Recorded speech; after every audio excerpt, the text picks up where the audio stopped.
ទទួលបានសំណួរមួយពីគ្នាយើងដែលគាត់សួរថាគាត់ស្ដាប់គេបានសឹងទាំងអស់ហើយប៉ុន្តែពេលដែលចង់និយាយទៅគេនឹកនិយាយមិនរួចពេលខ្លះតើតែគេដើរចេញហើយបាននឹកឃើញថាតើឃ្លាហ្នឹងគួរតែនិយាយតបទៅគេដោយរបៀបណាតើអាហ្នឹងគឺដោយសារមូលហេតុអីហើយតើយើងត្រូវធ្វើយ៉ាងណាខ្ញុំមានចម្លើយយ៉ាងខ្លីសាមញ្ញបំផុតសម្រាប់គ្នាយើងមូលហេតុដែលធ្វើឲ្យពួកយើងស្ដាប់បានតែនិយាយទៅគេមិនបានមូលហេតុទី1សំខាន់គឺដោយសារយើងរៀនមិនទាន់ដល់កម្រិតវាជាចម្លើយយ៉ាងសាមញ្ញបំផុតហើយវាជារឿងពិតជាក់ស្ដែងតែម្ដងហេតុអីបានយើងស្ដាប់គេបានហើយយើងតបជាមួយគេមិនបានដោយសារតែយើងចេះមិនទាន់ដល់កម្រិតអាហ្នឹងមូលហេតុធំចម្បងហើយមូលហេតុមួយទៀតនោះគឺដោយសារតែពួកយើងរៀនបានតិចប៉ុន្តែចង់ចេះច្រើនអត់សូវប្រឹងរៀនទេប៉ុន្តែចង់ឲ្យចំណេះរបស់ខ្លួនឯងហ្នឹងបានច្រើនអានេះក៏ជារឿងសំខាន់ដែរ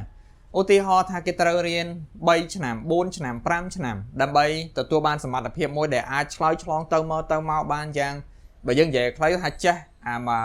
គ្រប់បែបទូទៅលក្ខណៈទូទៅទាំងការស្ដាប់ទូទៅទាំងការនិយាយទូទៅគឺបានមកចប់ប៉ុន្តែយើងរៀនបានតិចយើងរៀនបានត្រឹមតែ2ឆ្នាំឬក៏1ឆ្នាំអីប៉ុន្តែពួកយើងរំពឹងចង់បានសមត្ថភាពហ្នឹងដូចគេរៀនបានច្រើនអានេះហើយគឺជាចំណុចមួយដែលពួកយើងគួរតែយកទៅពិចារណា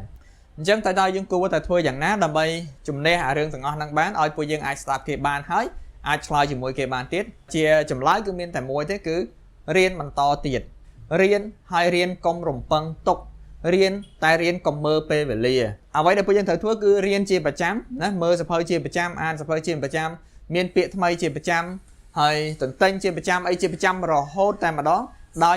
មិនចាំបាច់ត្រូវមើលពេលវេលាថាអូ1ខែហើយ2ខែហើយ3ខែហើយ4ខែ5ខែមិនចាំបាច់ទេគឺដឹងតែពីរៀនអានេះជារឿងដែលយើងរៀនទៅហើយអាចនឹងចេះហើយអាចនឹងមិនសូវជាបាក់ទឹកចិត្តគេហៅបោះបង់ការសិក្សានឹងទៀតមានតែពួកយើងនៅតែមានឆន្ទៈនៅក្នុងការរៀនជាបន្ត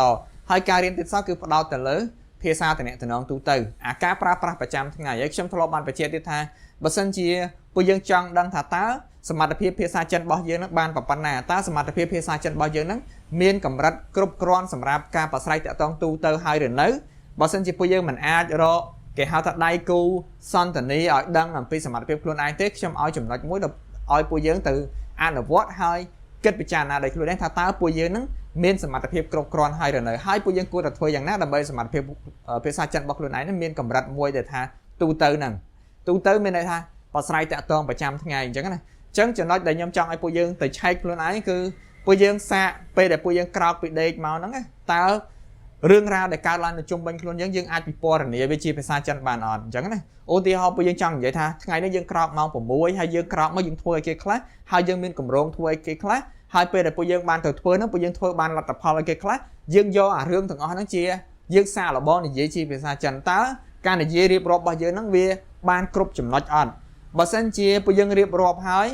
ខ្វះខាតពួកយើងដឹងថាអូរៀបបានប៉ុណ្ណេះប៉ុន្តែនៅសល់ប៉ុណ្ណេះទៀតពាក្យនេះមិនដឹងជាថាម៉េចអញ្ចឹងពួកយើងត្រូវដឹងថាពាក្យហ្នឹងហើយដែលជាពាក្យទូទៅប្រចាំថ្ងៃដែលយើងមិនទាន់បានរៀនដែលយើងមិនទាន់បានចេះកត់វាទុកបន្ទាប់មកទៀតទៅស្រាវជ្រាវក៏បានទៅសួរនាំគ្រូក៏បានបើសិនពួកយើងរៀនមានគ្រូតែបើសិនជាយើងរៀនអត់គ្រូទេអាហ្នឹងពួកយើងអាច comment សួរនាំលោកគ្រូអ្នកគ្រូផ្សេងដើម្បីឲ្យគាត់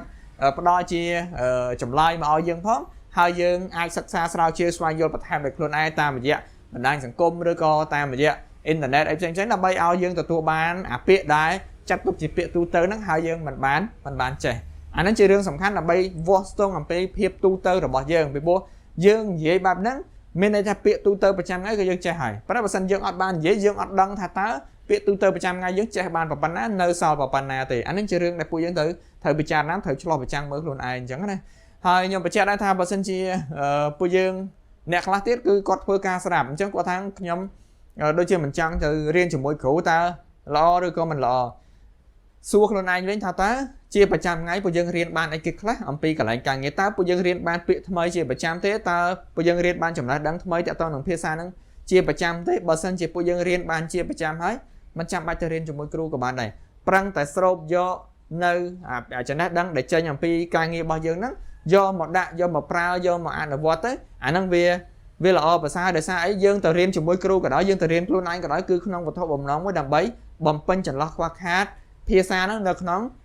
ការងារអញ្ចឹងឥឡូវបើយើងរៀនពីការងារបានហើយយើងចាំបាច់ត្រូវរៀនមួយគ្រូត្រូវរៀនជាមួយអ្នកផ្សេងអីទៀតទេមិនចាំបាច់ទេប៉ុន្តែបើសិនពួកយើងថាមិនទាន់គ្រប់យើងយល់ថាការរៀនជាមួយ នឹងការងាររបស់យើងប្រចាំថ្ងៃនេះវានៅខ្វះខាតវានៅស្ទើរអញ្ចឹងយើងទៅរៀនទៅឧទាហរណ៍យ៉ាងប្រហែលណាចង់សួរនាំគ្រូរៀងយ៉ាប់មិនសូវមានគេហៅមិនសូវច្បាស់លាស់មិនសូវអីផ្សេងអាហ្នឹងយើងរៀនទៅវាមិនជាខាតទេព្រោះការរៀនគឺច្បាស់ណាស់វាផ្ដល់ឲ្យយើងនៅអ្វីម្យ៉ាងដែលថ្ងៃក្រោយទៅវានឹងយើងនឹងមានអារម្មណ៍មួយថាការលះបង់ពេលវេលាការលះបង់ការខិតខំប្រឹងប្រែងរបស់យើងក្នុងការរៀនហ្នឹងវាបំពេញឲ្យយើងវិញអញ្ចឹងណាពីព្រោះជាក់ស្ដែងទៅពួកយើងចំណាយមួយខែ$10-20ទៅលើការរៀនមួយឆ្នាំ100-200ទៅលើការរៀនហើយនៅពេលដែលពួកយើងរៀនចេះពួកយើងនឹងទទួលបានអារឿងការចំណាយរបស់យើងត្រឹមតែរយៈពេល1ខែ2ខែពួកយើងធ្វើការតែ1ខែ2ខែយើងបានចំណូលមកវិញតាក់ទងទៅនឹងបើយើងនិយាយអំពីទឹកលុយដែលយើងចំណាយទៅលើការរៀនណាចឹងអាហ្នឹងវាជារឿងដែលសំប្រកបហើយវានៅជាមួយយើងរហូតចំណេះដឹងរបស់យើងគឺវាអត់មានទៅណាទេអញ្ចឹងណាចឹងខ្ញុំបញ្ជាក់ដែរថាបើសិនជាពួកយើងមានបំណងចង់រៀនហើយរកសាលារៀនមិនទាន់បានអាហ្នឹងពួកយើងអាចពិចារណាចំពោះថ្នាក់ភាសាចិនអនឡាញរបស់ខ្ញុំប៉ុន្តែបើសិនពួកយើងមានជំរើសផ្សេងហើយអាហ្នឹងគឺពួកយើងអាចតាមជំរើសរបស់ពួកយើងបើគ្រាន់ថាខ្ញុំផ្ដល់ជាជំរើសមួយបន្ថែមតែប៉ុណ្ណោះថាបើសិនជាសាលាផ្សេងឬក៏ថ្នាក់គ្រូអ្នកគ្រូផ្សេងមិនត្រូវអាចពិចារណាថ្នាក់ខ្ញុំប៉ុន្តែបើសិនពួកយើងមានជំរើសថាខ្ញុំស្រឡាញ់ការរៀនរបស់លោកគ្រូនេះអ្នកគ្រូនេះហើយអញ្ចឹងពួកយើងអាចទៅរកពួកគាត់មុនទុកខ្ញុំជាជំរើសមួយដែល